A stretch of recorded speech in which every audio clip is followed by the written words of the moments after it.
Hi there. Today we have Adam Thomas on the show. Adam has over 10 years of experience working in product management, working in companies ranging from finance, AI, and e-commerce. He currently is a lead product manager at Smart Recruiters, which is one of the latest unicorns in the tech space, helping people grow with their enterprise offerings, helping businesses grow with their enterprise offerings. Adam, so good to have you here. So good to have you here. Thank you so much for making time out of your busy evening for us here at Product Manager HQ.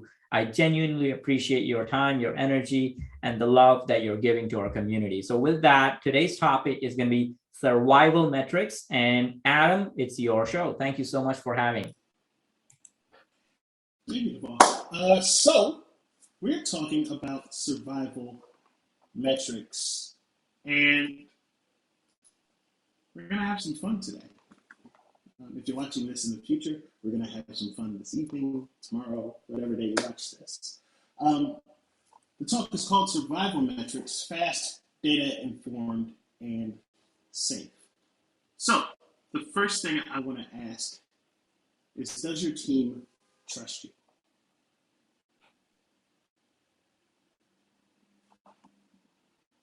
While you think about that, I want to take you back to 2015. There's this company, let's call them Bobco. They were a fintech company and doing quite well. In fact, they were doing extremely well because they had positive cash flow. They were $6 million in profit. They were ready to reinvest in their organization. The customer satisfaction numbers were quite high. Their NPS numbers were hanging around the mid-40s. And they had high morale. They hadn't lost a person in years, and everyone was in good spirits. So they decided at the end of 2015, when leadership got together, to invest in two major projects. One, they thought about AI and how AI was becoming one of the hottest tools and ways of doing work in 2015. And so they wanted to invest in a chatbot. And second, they wanted to invest in a modernization, one that would be able to connect the data that they had into that chatbot and really take the industry on fire. And let's fast forward to 2017. Whoops, layoffs. The company was forced to lay off 50% of its workforce. That modernization we talked about was 200% over budget. The chatbot not only failed, it brought the rest of the platform with it. That NPS number went from 40 to 0. And morale was awful. The team that was happy to be there dissipated. And after the layoffs, those that remained were just busy pointing fingers. And so from 2015, they went from a positive cash flow, high customer satisfaction, and high morale to hemorrhaging cash, confused customers, and low internal trust. But that's not all. For those of us that work in startups or business in general, the number one sin that you can commit is wasted time. Startups and really businesses in general, whether it's enterprise all the way through to consultancies, have one resource they cannot buy, and that is time. And since Bobco spent a lot of time on something that wasn't really affecting their customers, in fact, made them worse off, they had a lot of these internal issues that they couldn't really sort through. As much as they lost market position, the teams themselves were a mess. Teams were unsure if they could make decisions. And the decision velocity that they did have was very slow.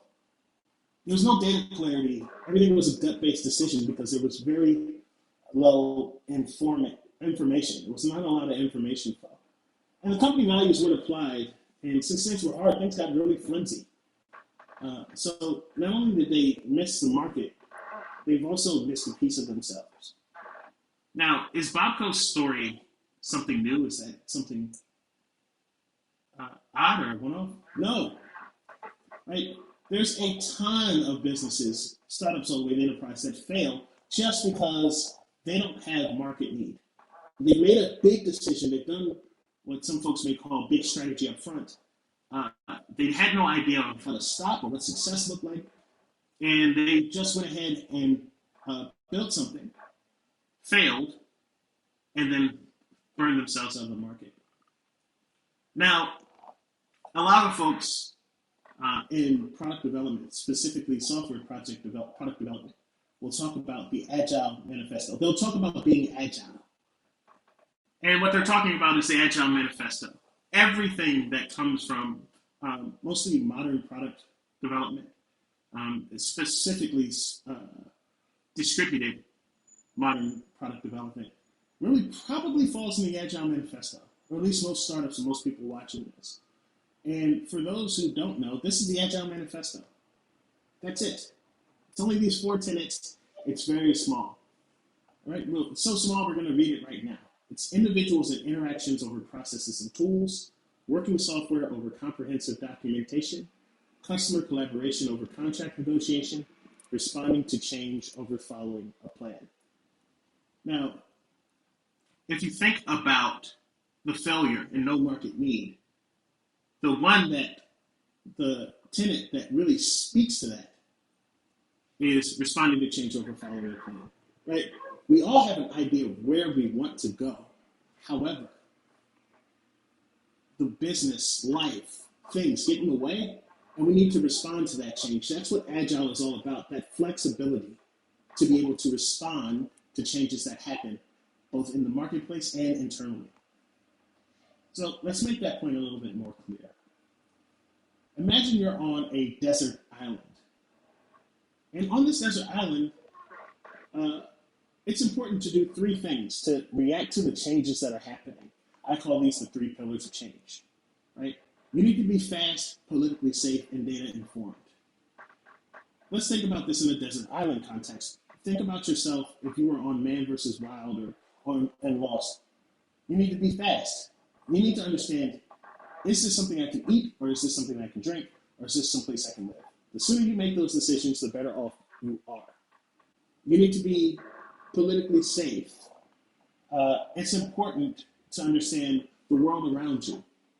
Are you working against the river or with the river? You want to be working with the river. You want to be working with the people that happen to be on that island.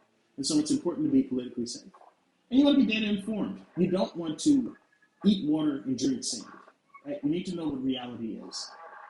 And so Bobco really failed at these 3 things. They slowed themselves down by making this big strategy up front. They weren't really good at sharing information culturally. And so they weren't data informed. And because they didn't have a method of making decisions that felt safe and tied to their value structure, they weren't politically safe. And so they weren't really hanging out with these pillars of change. They weren't really nailing that 4th Agile Manifesto tenet. And so think about this yourself, right? Think about where you are, how you deal with change.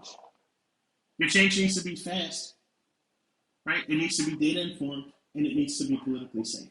If you want to change or react to or respond to the marketplace or changes that happen, you need to rely on these 3 pillars. These 3 mental models are going to be very important as you learn how to change with the marketplace and follow the Agile Manifesto. Let's double click here. When I speak about fast, I'm thinking about and talking about decision velocity. Just like on that desert island, you need to make decisions quickly. And so how you make decisions quickly and better is they need to be smaller.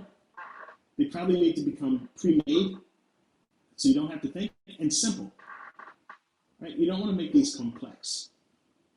And just doing these 3 things in this mental model, when you have product decisions, can radically change your business. I remember I was working with a SaaS company, and before, much like Bobco, they were a SaaS company that didn't know where and how they could make decisions. And then after working with this just on decision velocity and speed and fast, their decision velocity increased so much they were shipping 6 times faster with the same group and the same resources. It wasn't a matter of people, and it wasn't a matter of what they had. They just weren't making decisions fast enough. Being data informed, this mental model is about increasing reality, right? A lot of I think you can rate yourself and your data information piece in about three pillars itself, right? There's 0, data unaware. There's 1, data driven, and 2, data informed. So how do you get from data unaware to being data informed? Well, you want to increase your data information around the company by servicing your decisions, being clear about the types of data you use, and leaving the decision trail. Everything that should change the status of a product should be put in front of people. There shouldn't be any silos or hidden information. Your mileage may vary there based on your company, but for the most part, if somebody's involved in making a decision, you want to make sure they have the information to make the right decision. There are different types of data, qualitative and quantitative. Using each in the right situation can help you tell a better story and then help you respond when those numbers or when those stories are telling you something. And how can you change something if you don't keep track of it? You want to write out your decisions. And this is where I see most companies not really engaging with data informedness. Having a decision trail, what decisions, who made what when, is important to be able to improve the quality of those decisions. And so I worked with a social impact startup. So I reached out to the founder, somebody I worked with in the past, and she was the head of product at this social impact startup. And as they were kind of forming out and raising money, they weren't really sure how to qualify products in a data-informed way. Like, what were their initiatives? How were they doing it? And so after working with them on being data-informed, they went from a company where they weren't sure how to define if a project was break-even or profit-driven, or an investment product or project, and to a clear baseline for projects that allow teams to be margin conscious. And for those of you that are raising money, much like this social impact startup, understanding where the margins are and what your investments can be, especially early in the process as you go through your seed rounds, can really help you tell that story that's going to help you raise that Series A. Politically safe, right? You want to increase the political safety in your organizations. This ties very much with psychological safety, which is another hot term that's been going around. Psychological safety is really based on how safe do you feel in the environment, right, mentally. I think political safety is rather similar, except where psychological safety is about yourself, political safety is about your group, right? What team are you? For a lot of us in product, this could be as small as the product team, yourself, or out to your triad, right? Your designers, your engineers, and how they react to the outer market. So you want to increase that political safety because when it's low, folks aren't going to be able to critique or push back. And when political safety gets to the point where it needs to be, you're able to have the right tension around decisions and really grow much faster than folks that are, hiding and not exposing information. So you want to increase that by living your values, combining culture with data, and making sure every voice is heard. You want to reiterate and engage your ideas and values repeatedly. You want to keep your data around. People should live with the data. They should live with the ideas. And that means right and wrong, right? Nobody should be above being called out. And this is really important, especially for the leaders that are watching this. Remember, power dynamics. Your voice is cranked up 2 or 3 levels higher than everyone else. And so it's very important for you to understand that.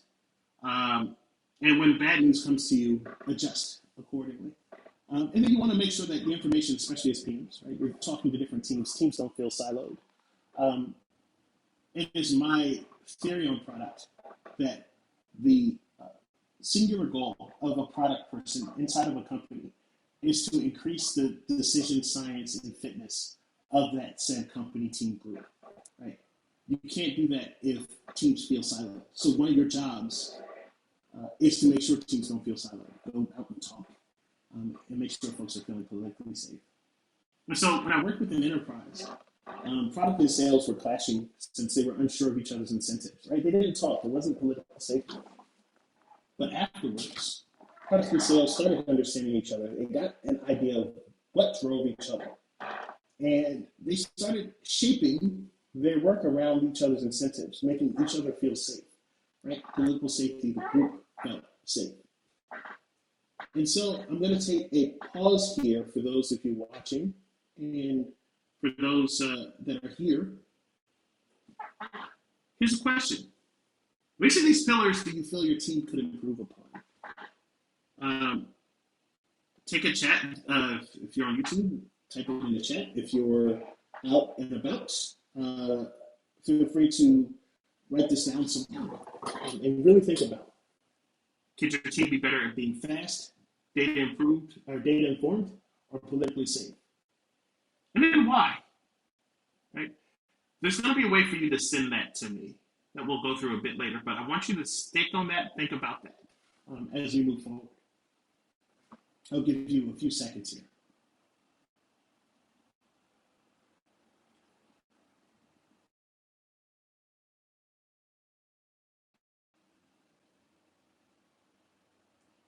Now let's get back to Bobco. Remember Bobco. Bobco was really in a really bad place, right? In 2015, they went from positive cash flow, customer satisfaction, and high morale to hemorrhaging cash, confused customers, and low internal trust. So in 2017, they essentially let go of their entire product staff. Really, just let them go. And brought in someone new. Right? And this person was Jill. Jill came in with a mandate to change the culture of the product development org. And so 2019, Bobco was in a really good place. 2 years working with Jill, they were able to shape their product development. They were able to get a lot faster, more data informed, and politically safe, right? They really turned into the Agile Manifesto and focused specifically on that fourth pillar in fast, data informed, and politically safe. And she made it real, right? They were able to increase their decision velocity, communicate clearly, and unearth incentives, right? Because she didn't just come in and say those words. She made sure that she was able to take it to the next level and actually operationalize it. Thinking about these questions. How can you move fast, realistically? How can you make sure those decisions are communicated through the organization so people avoid finger point? And so all this is easier said than done. And this is my warning, and a warning I'm trying to get better at giving, and I think a lot of keynote speakers should. Before you interact with any of these frameworks that you see, it is critical that you do what Jill did. What Jill did when she first got to Bobco, she spent a few months, her honeymoon period, really understanding the culture of the company. What was sacred? What was not sacred? What drove people? What incentivized people? Some of the stuff we've already talked about. Also, some things we haven't, right? That really make a company work. Not just what they sell you when you're interviewed. And so it's important for you to understand how things work inside of a company before you apply any of this. And so Jill spent that time. She did that work. And after about 6 months of learning the company, she sat everyone down and called an all hands. And she showed this slide. She recognized that the issue was that they were very plan-based and they weren't responding to change. Not just responding to change after a launch, but even when things weren't moving, right? If a project was stalled, then that project, they kept going. They just continued with some costs. And so at the all hands, she put up a slide called survival metrics. And what survival metrics was, as she explained there, was a concept she learned that helped product teams or product development teams determine if an initiative was worth investing in more, pivoting, or stopping completely. Its whole goal was to get in front of that sunk cost fallacy that a lot of teams were making and help that extend throughout the organization. And she knew that if she was able to accomplish that, all the other things would fall into line. So let's talk about stop, pivot, and invest. Really, this is simple. If something's worth stopping the initiative for, the metrics are stop statements. Those that lead us to reconsider the direction that we're going in are pivot statements. Anything that signals you to lean into the initiative, even if things are a little rocky, is an invest statement. Now, think back to what we were talking about in terms of the decision mental model around fast. This is simple. They're predetermined and they're quick, right? You can't overthink these three words. It's either you do or you don't. And so at Babco, when they did that, in 2017, the teams were unsure if they could even make decisions, but now they were able to change direction. And what I think the hallmark of a really mature company, they were able to kill projects. In fact, they killed more features and MVPs in 3 months than they ever had in a company's history. So before I move on, I want you all to think about, when's the last time you've sunset something, killed something? If you've been at your company for longer than 6 to 9 months and you haven't even approached the company, I have to wonder just how much of your product strategy is real, right? If you're not able to stop something, you don't have the power to make things go. So something worth thinking about. And the data informed. So one thing Jill wanted to make sure is that the data that they were using was clear, right? She wanted to make sure that the decisions were put in front of teams. And as it was put in front of teams, she wanted to make sure that it's a clear number, there's quantifiable data, qualifiable data, and it's shared, right? So she put this stop statement in front. One of the metrics that she used, the survival metrics that she used, was if problem definition research is not aligned in a reasonable way, that more than 35% of our participants are confused, stop. You could be wasting our time. Another one, to speak towards the inflation or the runaway operations bill. The AWS bill is projected to jump more than 10% due to a production increase or release. We need to discuss ways to lower that bill immediately. Right? And then an invest statement. They said they were customer driven. If their beta invite population is twice their current projection, if it's that, then we should talk about ways on how we can expand the initiative. And so in 2017, they went from no data clarity. They didn't talk about this stuff before, right? And to 2019, the data was upfront. And the confidence in the data increased the tension early in projects before people were to invest it. They were able to ask questions about, hey, should we stop this? Should we pivot? Should we get away? Why should we pivot? If we should pivot, why should we pivot? Right? I have the data here. You have the data here. We have the same data. We're going to have a conversation around it. And so because of that tension, they were able to really, really dig in and make better decisions. If you combine that with speed, all of a sudden you see where the MVPs are being thrown out, right? And the product strategy is now being followed. There's more confidence. And lastly, there's politically safe, right? And this is more about driving value of the company values and culture into the product itself. Being politically safe really has a benefit if you infuse the culture of your team and what you believe in into your product. That is a real differentiator. That shows the market that you care and you mean what you say, right? For founders and leaders, this is the stuff that gets you up in the morning, right? And when you see it in your product, you get really happy, right? Any demo that you see or any initiative that you're a part of shows that your company means you. And so Babco had a policy about using third-party sources for data. And so they laid that out completely, right? If we have to use third-party sources, they're going to kill a project. Not just the chat feature, but any initiative, right? And invest those resources anywhere. Do not pass go. Do not collect $200. Right? For pivot statements, right? They weren't talking to each other, so they made sure that the product marketing team was invited to at least 75% of the prototyping sessions. If they weren't, then they needed to shift their priorities, and they were very clear about that.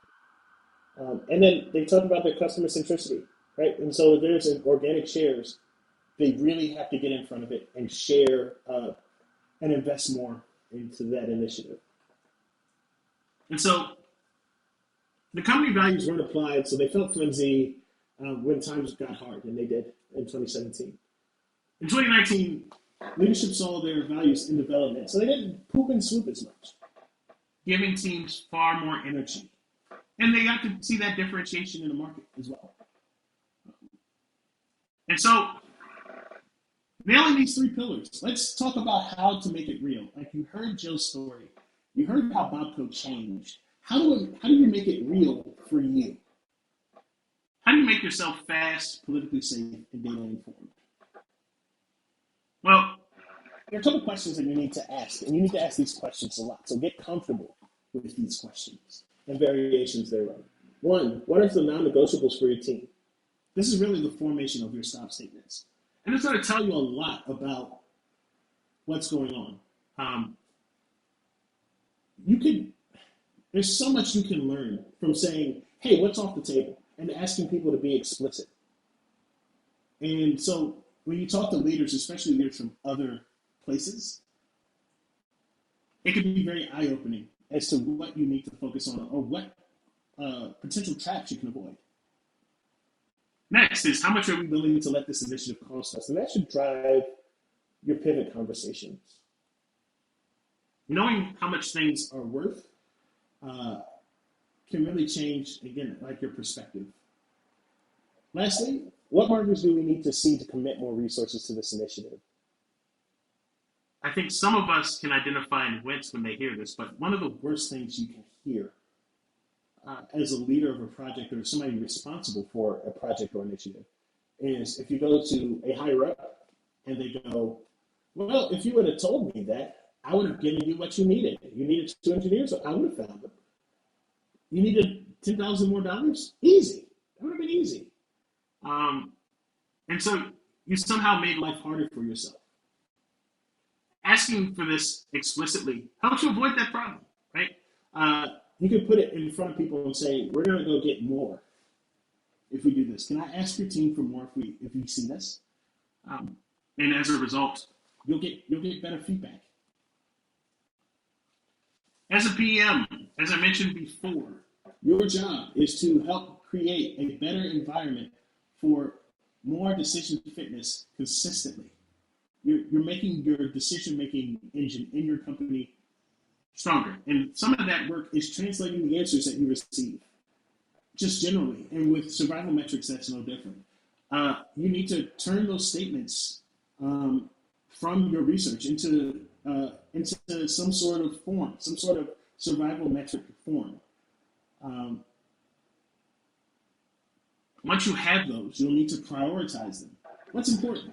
You want to balance that against your team strategy and company mission.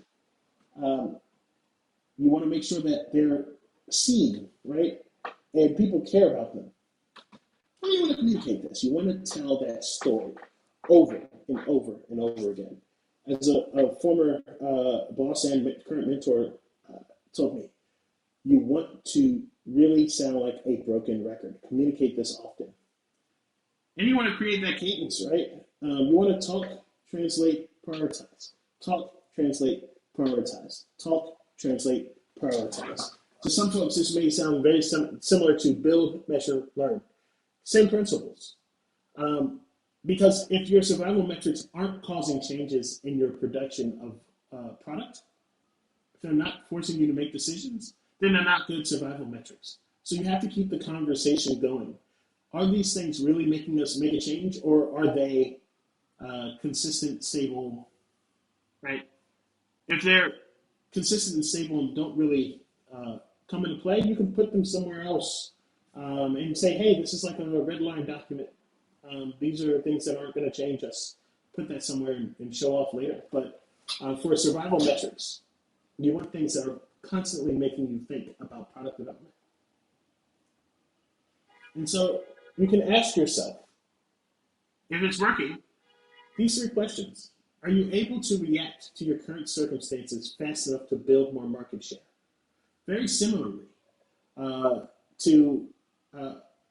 really this one points right to that Agile Manifesto, right? That 4th point. Are we responding to change, or are we going off a plan? Are we able to react to what's happening, or are we just following the roadmap? The next one, data informed. Do teams feel more informed to challenge first ideas? Are they getting in there? Are they getting in the scrum? Jeff Bezos called this at Amazon the ability to disagree and commit. The first part of that is disagree. Teams have to feel comfortable talking through first ideas. And the reason why I put first idea there as well, far too often when working with product teams, generally I see the first or second idea accepted. When has the first idea in product development ever worked? Right? Sit and think about that for a second. Now, are your company values translating into initiatives? Are your values, are they just something that you see on the wall, or do you see them in the products that you're making? Because if you're not, my guess is you don't have the right survival metrics in play to make sure that those things end up in the product that you're trying to build. And so for individuals, whenever they do this, the survival metrics kind of cascades through a company, right? For individual team members, they get to decide quicker, they feel safer, more comfortable using data. For teams, they have the power to kill, their values are tied to incentives, and they have a shared language. And for the organization, they have faster vision, navigation, true values are revealed through the work that they do, and then higher investment confidence. So for M&A and things like that, it's a lot easier to think about those things. And so, yeah, before we get out of here, this is survival metrics. Think about Bobco. They waited 2 years, and now they're on a sustainable trajectory of success. They were building things that had a market need versus what they felt was right. They felt more connected as a team and felt comfortable to disagree. And leadership saw their values translated in a tangible way. And in Proven Swoop, they were able to just focus on the visionary thinking, to think about the values that are being applied and how that makes them different. And so that's the important part. Being able to clearly see if something can survive and doing it often gives your team the space to thrive. And most importantly, you can clearly answer that question. Does your team trust you? So for those watching, go ahead and scan this QR code. It'll be a place where you can ask a question to me. So for those in the future, it'll send you to a Google form. You're able to fill out that form, ask a question, it goes right to my email. I read it, I write you back. I answer your question on survival metrics. And then I give you a nice gift of for those that are there that get a chance to get more reading and an opportunity to chat with me about this. And so leave it up for a second.